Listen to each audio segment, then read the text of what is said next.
दुनिया की सबसे बड़ी शिपिंग कंपनी मार्सिक ने इजरायली बंदरगाह हैफा से ऑपरेशंस आर्जी तौर पर रोक दिया।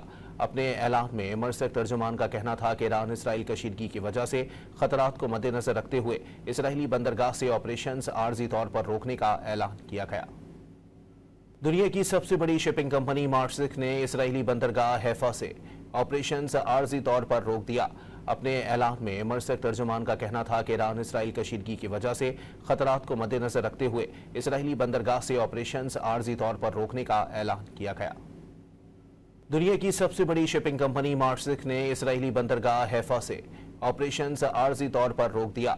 अपने ऐलान में मार्सिक तर्जुमान का कहना था कि ईरान इसराइल कशीदगी की वजह से खतरात को मद्देनजर रखते हुए इजरायली बंदरगाह से ऑपरेशंस आर्जी तौर पर रोकने का ऐलान किया गया।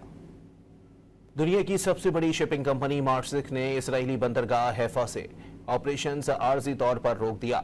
अपने ऐलान में मार्सिक तर्जुमान का कहना था कि ईरान इसराइल कशीदगी की वजह से खतरात को मद्देनजर रखते हुए इजरायली बंदरगाह से ऑपरेशंस आर्जी तौर पर रोकने का ऐलान किया गया।